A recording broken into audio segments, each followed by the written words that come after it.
I feel kind of awkward introducing the next man because he really doesn't need any introduction, but I'd like to call upon the Honorable, or Your Worship, Mayor Don Atchison, to come forward to bring greetings from the City of Saskatoon.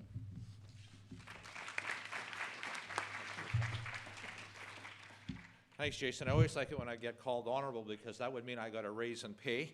And that's always important too, but it's great to be with you, and I certainly do want to acknowledge Kathy Sproul that's here again, just newly elected along with Jennifer Campo. Congratulations on that. Minister Morgan, it's always wonderful to be with you all the time, and I always do like to thank them for their $98.5 million they did give us for Circle Drive South completion, a project that started back in 1913.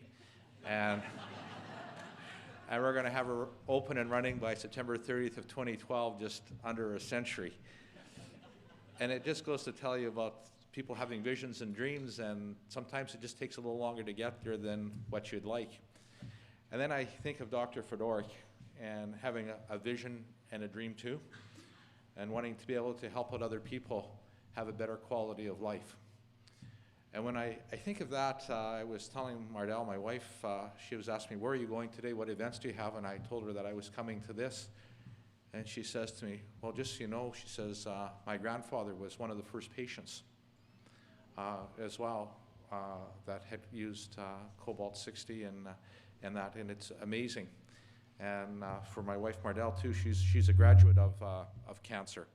So anyway, it's amazing how it touches all families in all different directions all the time. I would be remiss, though, too, if I didn't acknowledge the Chancellor of the University of Saskatchewan, Vera Pezer, who's here. She's also on our Board of Police Commissioners. Another one who gives tirelessly and has visions and dreams for the city of Saskatoon. And I know under her leadership up at the university, there'll even be more in the way of cancer research that's being done. And when I think of the University of Saskatchewan, and I think of the leaders, the ones, you know, it's difficult to be first. And the reason why it's difficult to be first is because everyone always says all the time, well, who else has done it? Because people often are afraid of failure. So if you allow someone else to be first and you're second, it's so much easier. But the ones that have the visions and have the dreams to be first not only have to fight through the bureaucracies of having these dreams and ideas and how they'll be able to help other people out, they also have to be able to prove that it will be successful. And it's so difficult to prove something that hasn't been done before, only theoretically. And so when you think of Dr. Fedoruk and those that were involved in fact getting us to this particular point in time, it's truly remarkable. And when we did get to that point in time, what happened was Saskatoon was the leaders in science research in the world.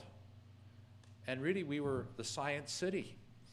And I can tell you today that once again, when you think of all the things that are occurring in our community, once again, we will be known as the science city of the world. Now, once again, I've always been told when I got up just to say a few words. It's difficult, you know. My uncle was a minister, and being a politician, this wonderful audience here, it's difficult to sit down. But on a day like today, though, it is wonderful to say thank you. Thank you for the difference that you've made in so many people's lives. A lot of families would never give that opportunity to say thank you. The families that have been touched along the way, not knowing who the people were behind the scene. So today is a true day of celebration for all of us. So when we talk about the city of Saskatoon being that city of bridges, we're far more than the structural sense of bridges. We're a community that in fact can bridge and work together as one. And we truly are known as the volunteer capital of North America, because I see so many of you here today that volunteer your time on a regular basis. Those of you that have been down to the cancer clinic to help out those that in fact have cancer at the time and trying to help out those families through a very difficult situation. And because of each and every one of us being here today, we really have made our city a better place, a vibrant place, and a healthier place to live. And because of that, we truly do shine because of all of you. Thanks ever so much.